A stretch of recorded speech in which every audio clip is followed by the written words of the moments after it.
Ya. Buenas noches con todos. Siendo las 11 de la noche del día 17 de diciembre de 2021, vamos a comenzar a hacer este trabajo grupal que nos ha encargado la docencia del curso de tesis 2 del doctorado de la Universidad Nacional Mayor. En esta oportunidad vamos a resumir el libro del docente que nos ha encargado para esta tarea. Le hemos dividido en dos partes. En la primera parte lo va a desarrollar mi compañera Liliana y la segunda parte quienes habla. Voy a hacer el uso de la palabra a mi compañera para que resuma la primera parte del libro. Liliana, te cedo la palabra.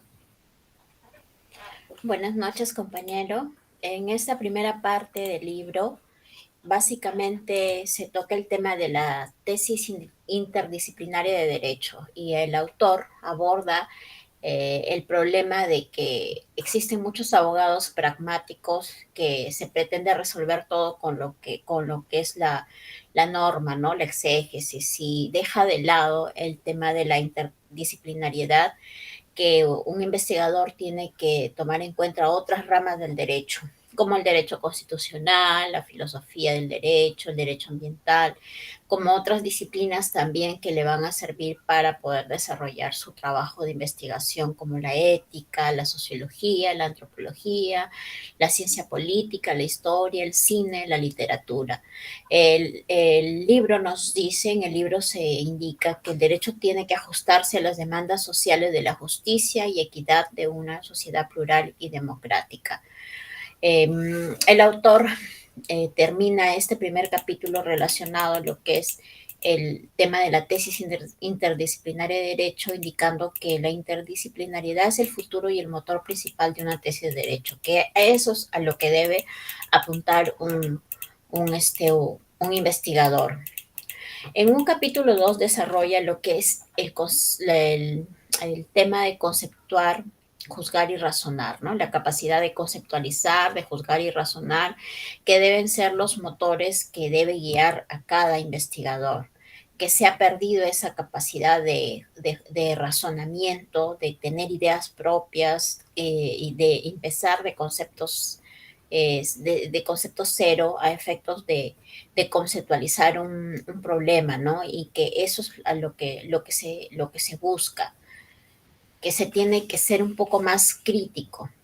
También en lo que es el capítulo 3 desarrolla lo que es la búsqueda del pensamiento propio y genuino, lo que va relacionado con el capítulo anterior. Y en efecto lo que señala el autor en su libro es que existe una falta de originalidad en las tesis, ¿no? Y eso conlleva qué cosas, al tema de plagio, de no tener ideas propias, de no reconocer un pensamiento propio. Siempre hay que también, dice el autor, reconocer aquel pensamiento que se cita y aquel pseudo pensamiento, que normalmente esta falta de pensamiento propio o de originalidad o genuidad o en las investigaciones se debe al miedo que tenemos los que investigamos a no encajar, ¿no? A que nuestro pensamiento sea raro, anormal, a no estar acorde con el pensamiento dominante o la opinión dominante en ese momento, ¿no? Entonces, el investigador muchas veces opta por lo que es más fácil y simplemente seguir la opinión dominante, lo cual no es lo que se quiere en un investigador, sino lo que se quiere es que tenga pensamientos propios y ideas originales. También en un capítulo 5 nos habla sobre las competencias transversales de la tesis de derecho. Y aquí nos señala cuáles son estos enfoques transversales que le van a dar un sentido, un propósito de relevancia social a la tesis. Y estos enfoques transversales son de derechos, inclusivo, intercultural, de igualdad de género, ambiental, de bien común, trascendencia social. Bueno, obviamente que estos enfoques tienen que estar orientados a la trascendencia social y al bien común. Aquí también toca nuevamente el tema de la falta de originalidad de las tesis y nos dice que un investigador tiene que ser único, diferente y distinto en su pensamiento racional y emocional con enfoque transversal e interdisciplinario. En un capítulo 5 desarrolla lo que son la investigación jurídica clásica que todos conocemos, los tipos de investigación que, bueno, que ya todos manejamos en lo que es el derecho, lo que es la investigación histórica, descriptiva, explicativa, la comparativa, por estudio de caso, la tesis de derecho jurisprudencial, las propositivas exploradoras y reformadoras. También en las tesis de derecho interdisciplinares que cita en su capítulo 6, nos desarrolla lo que es la tesis jurídico-normativa, cuyo objeto del estudio es una institución jurídica que está consagrada en una norma legal vigente, con la finalidad de describir su contenido, características, supuesto de hecho y consecuencias jurídicas en la realidad y derecho comparado. También la tesis dogmática jurídica, que busca determinar cuáles son las consecuencias de la aplicación de la doctrina en la resolución de problemas sociales. La sociojurídica, que plantea una problemática social que requiere ser regulada para difuminar los efectos negativos que está generando en la sociedad.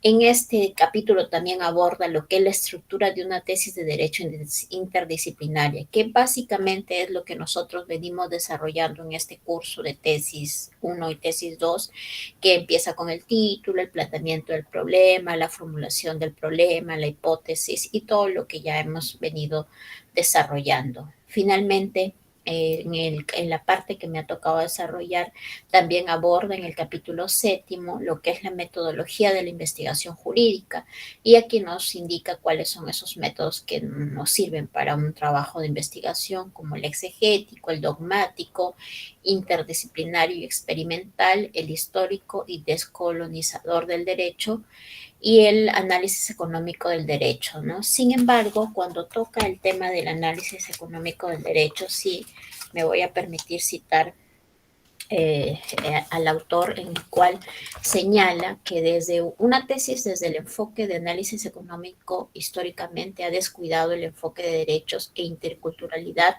al no ser susceptible de apreciación económica, lo que ha generado vulneraciones a derechos ambientales e indígenas, y es el origen de conflictos sociales, ¿no? Aquí el autor sí hace una crítica en relación a este método, y bueno, este primer capítulo podría resumirlo como la idea que plantea el autor, que es una idea nueva relacionada a que las tesis de derecho, además de ser interdisciplinarias, porque no se puede abarcar un trabajo netamente desde lo que es el derecho, sino que se debe de servir de otras ramas del derecho y otras disciplinas para que una investigación sea completa y abarque no solo el ámbito jurídico, sino también el ámbito social y el tema de la interculturalidad que está tan vigente ahora. Esa es la primera parte que me ha tocado a mí resumir. Bueno, y ahora voy a dar pase a mi compañero que va a tocar la segunda parte. Gracias, Liliana. A mí me tocó un poco resumir la segunda parte del libro, que he tenido el placer de leerlo, y como primer resumen debo hacer una apreciación personal del libro, que he tenido el grato placer de poder haberlo leído. Quiero comenzar diciendo que el libro es una lectura atractiva, ligera, veloz, que hace que el lector no se aburra, no se, como dice, no sea una lectura pesada, muy abstracta, ¿no? Porque en el libro he podido observar que existe bastantes citas de, por ejemplo, de películas de cine que el autor ha leído como cinéfilo, y eso como que incita al lector a que tenga cierta curiosidad y no caer en lo jurídico, en lo normativo, en lo exegético, ¿no? Eso me llamó bastante la atención, y eso también lo que atrae al lector, y creo que es un estilo del autor que llama bastante la atención. He visto también que cita bastante casos, bastante ejemplos para poder él explicar los capítulos de sus libros, de su obra. Cita bastante ejemplos, el contexto del COVID, de la pandemia que estamos viviendo actualmente. Cita bastantes autores, tanto filósofos como políticos. Eh, Me recuerdo que cita bastante a Sun Tzu, el arte de la guerra, ¿no? Inclusive cita a José Carlos Mariatti en su frase, ¿no? Creación histórica, ni calco ni copia, ¿no? Con lo que debe ser una tesis, debe ser de esa característica, ni calco ni copia, sino creación histórica. Bueno, en la segunda parte que me ha tocado, habiendo hecho esa pequeña apreciación personal, la segunda parte que me ha tocado, por ejemplo, desarrollo de las técnicas de recolección de datos. Manifiesta que la observación es muy importante porque nos va a permitir conocer la realidad de manera directa o indirecta, aquella realidad que se pretende observar y solucionar el problema, aplicando la interdisciplinariedad. La interdisciplinariedad, que es el tema recurrente en el primer capítulo, en los puntos que mi compañera Liliana ha desarrollado. Luego desarrolla estas técnicas de recolección de datos, tanto como la encuesta, las entrevistas, el cuestionario, el muestreo, análisis del registro documental, fichas de información jurídica. Por ejemplo, en las entrevistas hace referencia a que es muy importante conocer el pensamiento y la opinión de los expertos o de los no expertos en esa materia o en ese sector, en ese punto de que estamos desarrollando en la tesis, ¿no? Estas entrevistas lo clasifican en entrevistas estructuradas y no estructuradas. Las estructuradas, las definidas, las que se encuentran detalladas, las preguntas. Contrario sensum, las no estructuradas. El cuestionario es la realización de preguntas que son formuladas por escrito para ser respondidas por el entrevistado, ¿no? Eso es lo que nos ha definido el autor, que es el cuestionario. La muestra, nos dice, es la recolección de información. El análisis del registro documental es el análisis de los que se ha podido recabar partiendo de la más antigua.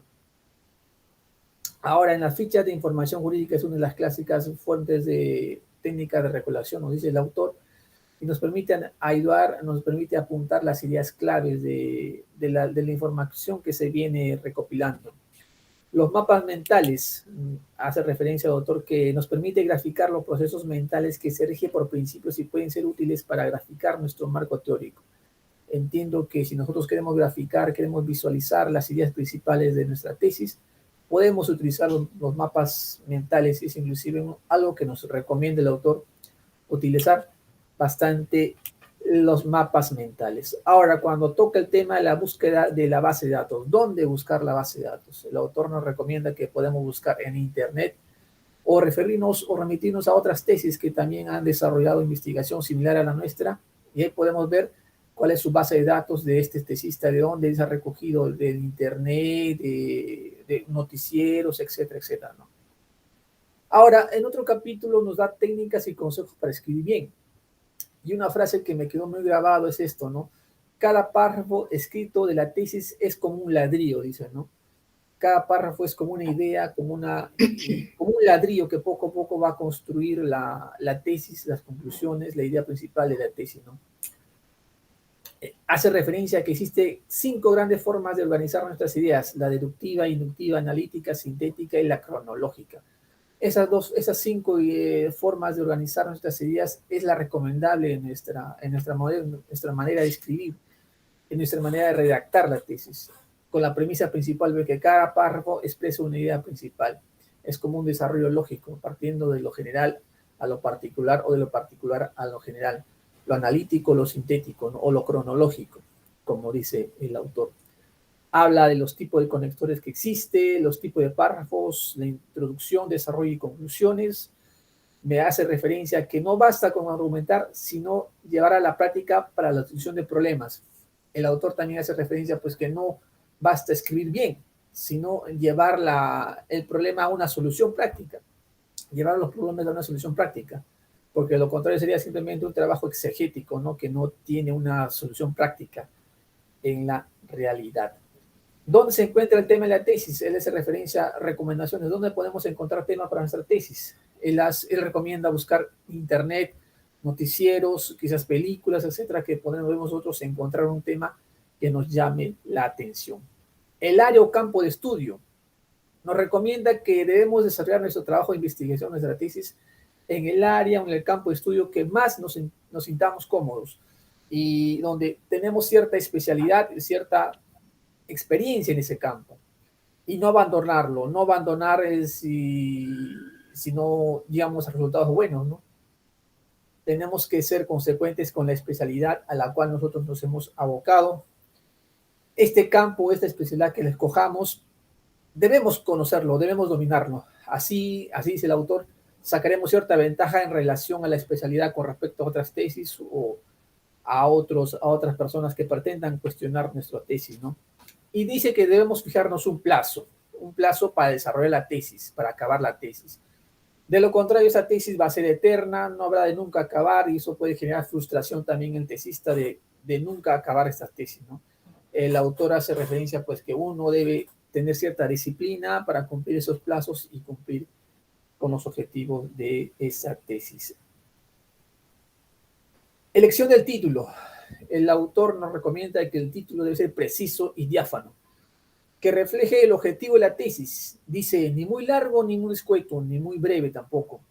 El promedio, dice, debe ser entre 11 a 15 palabras. Evitar nombres extranjeros, rimbombantes, etc. Solamente si es necesario, urgente, quizás utilizar nombres extranjeros.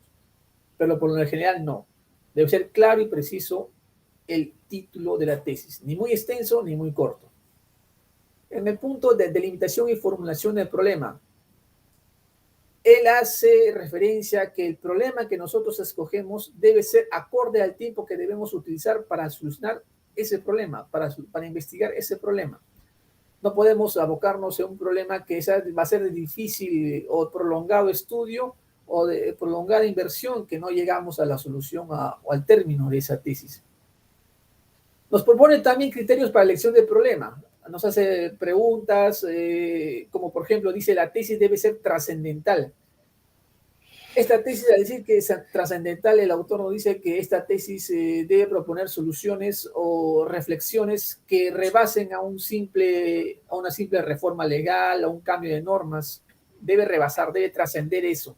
El aporte debe ser histórico, filosófico, normativo, etcétera, o teórico. Esa debe ser una tesis, dice el autor. Debe aportar eso. Al margen que aporta un cambio legislativo, una reforma legislativa, la tesis debe pasar por eso y debe aportar algo más que con un simple cambio legislativo, con una reforma legal. Los objetivos que debe tener la tesis, dice el autor, es la expresión que qué es lo que persigue una investigación, para qué se está investigando, cuál es el motivo de la investigación.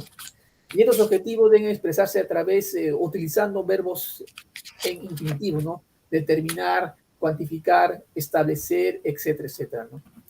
Justificación. Nos dice, debemos justificar por qué hacemos esta tesis, a dónde queremos llegar, qué es lo que queremos solucionar, qué es lo que queremos desarrollar. Una justificación pues va a tener el motivo que va a sustentar nuestra tesis. Cuando desarrolla el marco teórico, nos dice el autor ese conocimiento previo de lo que ya se ha investigado, los conceptos claves desde donde gira nuestra investigación, cuáles son los conceptos claves de nuestra investigación.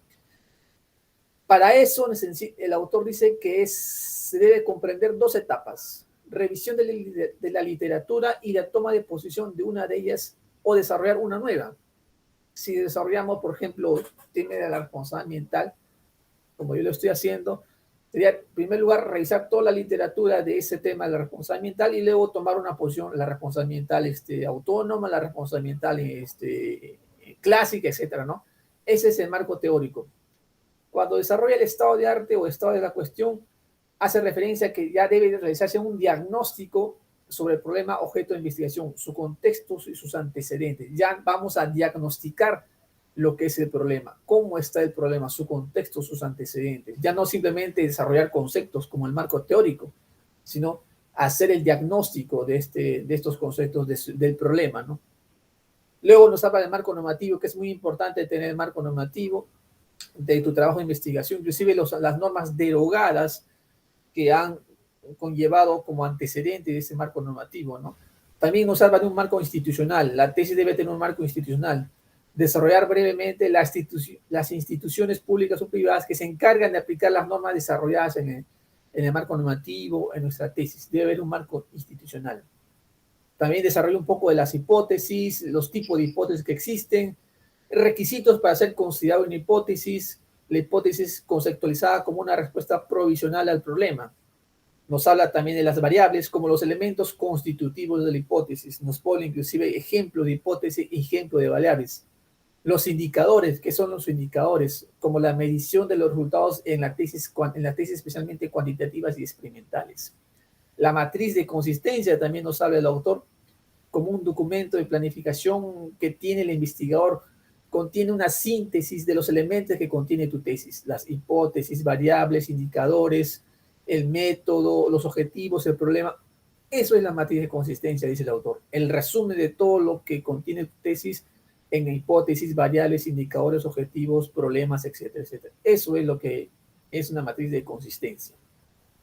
El marco normativo, pues lo dije ya, es el compendio de las normas, la jurisprudencia, inclusive las normas derogadas, siguiendo una secuencia de tiempo, una línea de tiempo de todo este marco normativo, inclusive nacional e internacional, que se haya desarrollado en torno a tu tema de tesis. También nos habla del acceso a la información, que busca analizar la problemática sociojurídica partiendo de la información pública. Nos hace referencia a que con nosotros podemos recurrir a la información pública que existe. La información, dice el autor, no le pertenece al Estado, le pertenece a los ciudadanos. Podemos nosotros recurrir a través de la ley de acceso a la información pública.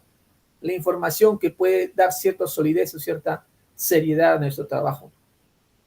Palabras claves, cuando habla de las palabras claves, el autor nos dice, son aquellas palabras que constantemente se repiten en tu tesis. Por ejemplo, hablamos de tesis de responsabilidad ambiental, la palabra clave que siempre va a repetirse en responsabilidad, responsabilidad, daños ambientales, daños ambientales. Esas serían las palabras claves en tu trabajo de investigación.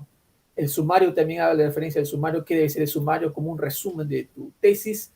Las conclusiones, dice el autor, no debe ser simplemente el resumen de lo que tú desarrollaste, sino debe decir qué se probó, qué se constató o no se contrató con las hipótesis, con la realidad social, la dogmática jurídica, si se cumplieron o no se cumplieron los objetivos planteados inicialmente en nuestra tesis. Las conclusiones, recomienda el autor, deben ser cortas, precisas, partiendo de lo específico a lo general. Finalmente, hace referencia a las recomendaciones. ¿Qué es lo que el tesista sugiere al momento de llegar a las conclusiones? Y dice que debe realizar recomendaciones a los actores políticos, públicos, privados, víctimas, colectivos, líderes políticos, etcétera, que tienen relación con su tesis, ¿no? Y pues hace hincapié que estas recomendaciones, como es lógico, no debe ser ilícitos o vulnerar cosas fuera de lo normal, salvo que se propone pues un cambio legislativo. Sí puede recomendarse cambios legislativos o modificaciones de las normas, ¿no? Pero no debe pues nunca recomendaciones ilícitas o ilegales, ¿no? Propuesta legislativa. Deberá contener una exposición de motivos, un análisis costo-beneficio y fórmula legal. Como propuesta legislativa no solamente es exponer una ley, una propuesta de ley, una propuesta legislativa, sino, dice el autor, esta propuesta legislativa también debe contener una exposición de motivos, un análisis de costo-beneficio de cuánto costaría pues aplicar esta nueva tesis. Así, en resumen, he querido expresar lo interesante que me resultó este libro, esta lectura, pues, y lo indispensable que debe ser al momento de desarrollar nuestras tesis. Y debo confesar que pues es una lectura que a mí me ha obligado a replantear algunas cosas de mi tesis, y me quedo con esta idea, ¿no? Citando a José Carlos Mariatti, una tesis no debe ser ni copia ni copia, sino debe ser una creación histórica. Eso ha sido por mi parte. No sé, compañera Lineal, si tienes algo más que agregar. Solamente recalcar lo que ya tú has mencionado en el sentido de que es una tesis que llama mucho, es un libro que llama mucho a la lectura porque las citas de los cines y de autores también, ¿no? Antes de empezar cada capítulo lo hacen único, creo. Además también hay un cuidado en cada capítulo consignar una pregunta como para que tú vayas desarrollando lo que has estudiado, ¿no? Como una hoja en la cual puedes hacer anotaciones y de una u otra forma practicar aquello que está indicando el autor por cada capítulo, ¿no? A mí también me ha servido mucho, me ha ayudado, me va a ayudar mucho en la conclusión de este trabajo de investigación que estamos desarrollando y de verdad es muy recomendable, ¿no? Sí, bueno, entonces creo que esperemos haber cumplido las expectativas y creo que este libro va a ser pues indispensable al momento de desarrollar una tesis y está creo hecho justamente para los alumnos, ¿no? Que estamos en este trajín de desarrollar la tesis. Es un libro hecho a la medida y de, pues, de consulta indispensable para poder desarrollar la tesis. Bueno, si no hay más comentarios, Liliana, damos por terminada la grabación, ¿te parece? Sí, Ya, bueno, agradeciendo al profesor pues por esa oportunidad y hasta otra oportunidad. Y haciendo las 11:25 damos por concluido la grabación. Yo les agradezco. Nos vemos, Liliana. Cuídate. hasta luego, chao. Hasta luego.